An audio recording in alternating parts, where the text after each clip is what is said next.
থেকে আপনাদের উদ্দেশ্যে বলতে চাই, 24-এর আন্দোলন থেকে শিক্ষা নেবেন। বাংলা ভাষাভাষী মানুষকে উস্কানি দিবেন না। এই অঞ্চলের মানুষের দিল্লি দখলেরও ইতিহাস আছে। এই অঞ্চলের মানুষকে উস্কানি দিলে দিল্লিও নাই হয়ে যাবে। সবাইকে আজকের এই বিক্ষোভ মিছিলে শরীক হওয়ার জন্য ধন্যবাদ জানিয়ে আমি আমার সংক্ষিপ্ত বক্তব্য এখানেই শেষ করছি। আসসালামু আলাইকুম। ধন্যবাদ যুব নেতা মাহমুদ আজাদকে এই পর্যায়ে বক্তব্য রাখার জন্য। এ পর্যায়ে বক্তব্য রাখবেন এবি পার্টির কেন্দ্রীয় সহকারী সদস্য সচিব জননেতা শফিউল বাশার। বক্তব্য রাখছেন জননেতা শফিউল বাশার। ভারতীয় গণমাধ্যম কর্তৃক বাংলাদেশের বিরুদ্ধে অপপ্রচারের প্রতিবাদে এবি যুব পার্টি কর্তৃক আয়োজিত আজকের এই বিক্ষোভ সমাবেশে উপস্থিত সম্মানিত সভাপতি, এবি পার্টির কেন্দ্রীয় কমিটির নেতৃবৃন্দ, যুব পার্টির কেন্দ্রীয় কমিটি ও মহানগরের নেতৃবৃন্দ, প্রিয় নগরবাসী, আসসালামু আলাইকুম রহমতুল্লাহ। আমরা 1971 সালে রক্তক্ষয়ী যুদ্ধের মাধ্যমে আমরা একটি মহান স্বাধীনতা পেয়েছিলাম। সেই স্বাধীনতাকে বলন্ডিত করার জন্য ভারত তাদের একটি দল বাংলাদেশে প্রতিষ্ঠিত করেছিল। সেই দলটির নাম হচ্ছে আওয়ামী লীগ।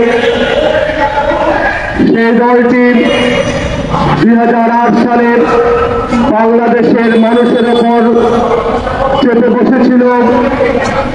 15 বছর মানুষকে জুলুম নির্যাতন করে ভারতীয় আধিপত্য বিস্তার করেছিল। আমরা দেখেছি সীমান্তে ফেলানির লাশ ঝুলেছিল।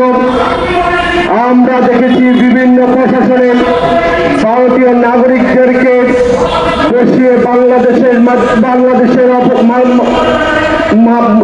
সার্বভৌমত্বের অপপ্রচার চালিয়েছিল এবং বাংলাদেশের সম্পৃক্তিকে বিনষ্ট করার জন্য আওয়ামী লীগ তার হিন্দু এবং সংখ্যালঘু লোকদেরকে নির্যাতন করে তাদের সম্পত্তি দখল করেছিল।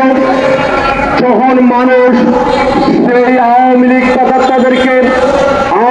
দোষরদেরকে জুলাই এবং আগস্টের আন্দোলনের মাধ্যমে বাংলাদেশে শেখ হাসিনাকে দিনের বেলায় পালিয়ে যেতে বাধ্য হয়েছিল।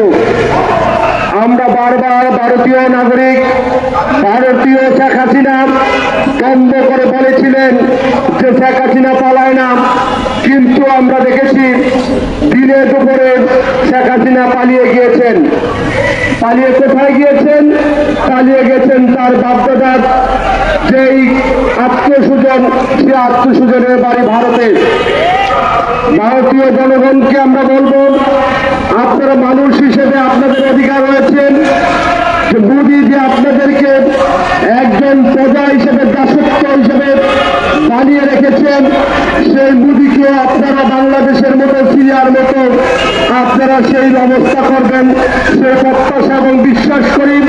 এবং মোদীকে হুঁশিয়ার করে দিতে চাই, আপনারা যে ভারতীয় জনগণকে যেভাবে আপনারা জুলুম করে, নির্যাতন করে এবং দাসত্ব বানিয়ে রেখেছেন, আপনার পরিণতিও শেখ হাসিনা এবং সিরিয়ার মতো হবে।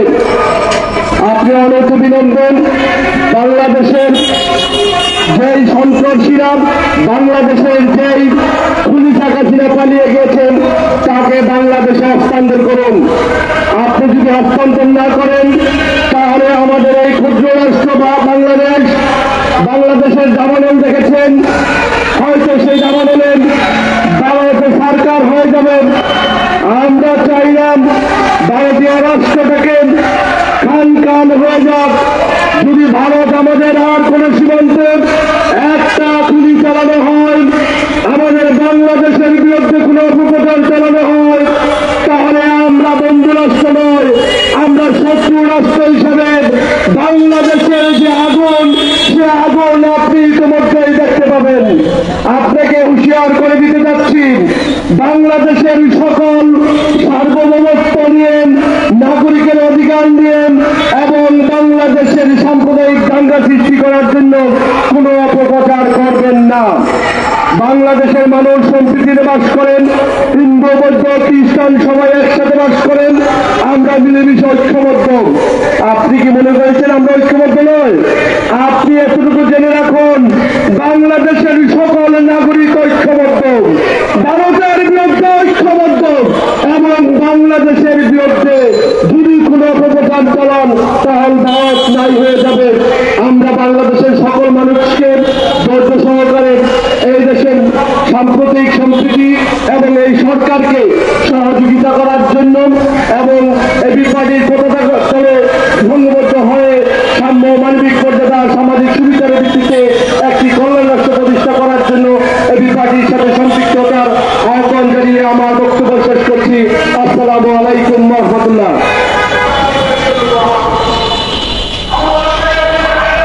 সংগ্রামী নগরবাসী, আমাদের এই বিক্ষোভ মিছিল পূর্ব সমাবেশে ইতিমধ্যে আমাদের কেন্দ্রীয় নেতৃবৃন্দ উপস্থিত হয়েছেন। এখন আপনাদের সামনে বক্তব্য রাখবেন ঢাকা মহানগর উত্তরের সংগ্রামী যুগ্ম সদস্য সচিব জননেতা আব্দুর রব জামিল। এখন বক্তব্য রাখবেন জননেতা আব্দুর রব জামিল। বিসমিল্লাহির রহমানির রহিম। প্রিয় দেশবাসী, আসসালামু আলাইকুম। আপনারা জানেন ভারতীয় মিডিয়া আমাদের মিথ্যা প্রচার করছে। অনেকদিন ধরে আমাদের মিথ্যা প্রপাগান্ডা চালিয়ে যাচ্ছে। এই জুলাই এবং আগস্টের গণঅভ্যুত্থানে থেকে ওরা সেই $billions মিলে বাংলা ছেড়েছে 300 সদস্য। আপনারা কি জানেন পৃথিবীতে এমন কোন নজির আছে যে 300 এমপি বাংলাদেশ ছেড়ে পালিয়েছে, কোন রাষ্ট্র ছেড়ে পালিয়েছে? বেগম লক্ষ্মণ সেন তো পালিয়েছেন, তার সঙ্গপাঙ্গ নিয়ে পালিয়েছেন। এখন ওনারা ওখানে বসে মিথ্যা প্রপাগান্ডা চালাচ্ছেন। কিন্তু স্পষ্টভাবে বলে দিতে চাচ্ছি, আমার বাংলাদেশের যুব পার্টির পক্ষ থেকে এরপর থেকে যদি কোন ধরনের সহিংস প্রপাগান্ড চালানো হয়, আমরা এবি পার্টির পক্ষ থেকে, এবি যুব পার্টির পক্ষ থেকে কখনো বরদাস্ত করব না। চোখের চোখ রেখে কথা হবে, তাদের সাথে কোনো আপোষ হবে না। অন্যান্য রাষ্ট্রের সাথে আমাদের যেই সম্পর্ক, তাদের সাথে তার যে 1 বিন্দু বেশি হবে না। আপনারা যত হুমকি দমকির চেষ্টা করেন না কেন, বাংলাদেশের মানুষকে চেনেন নাই। 2017 জনতাকে হত্যা করে রক্তের উপরে হলি খেলছেন। এরপর আবার বাংলাদেশের ভারতের চাঁদাবাবুরা চাচ্ছে বাংলাদেশে তাদেরকে পুনর্বাসন করার জন্য। সেই সাপ আপনাদের কখনো পূরণ হবে না।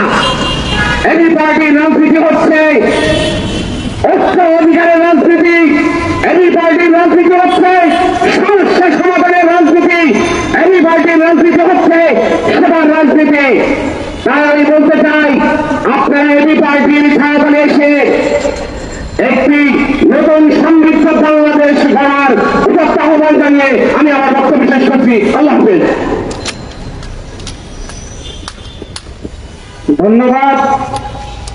সংগ্রামী উপস্থিতি, এখন আপনাদের সামনে বক্তব্য রাখবেন ঢাকা মহানগর উত্তর এবি পার্টির সংগ্রামী সদস্য সচিব আমাদের প্রিয় নেতা জননেতা সেলিম খান। এখন বক্তব্য রাখবেন জননেতা সেলিম খান। বিসমিল্লাহির রহমানির রহিম। আমার বাংলাদেশ যুব পার্টি কর্তৃক আয়োজিত আজকের বিক্ষোভ মিছিল পূর্ব সমাবেশের সম্মানিত সভাপতি, উপস্থিত এবি পার্টি এবং যুব পার্টির কেন্দ্রীয় নেতৃবৃন্দ এবং মিডিয়া কর্মী ভাইরা, আপনারা জানেন গত জুলাই আগস্ট আন্দোলনের পর পতিত স্বৈরাচার শেখ হাসিনা ভারতে পালিয়ে যাওয়ার পর থেকে ভারতীয় মিডিয়া একের পর এক অপপ্রচার চালিয়ে যাচ্ছে। যে অপপ্রচারের গুলোর মূল লক্ষ্য হচ্ছে এদেশে সাম্প্রদায়িক সম্প্রীতি নষ্ট করা। ষড়যন্ত্রকারী ওই সব মিডিয়ার কাজ সারা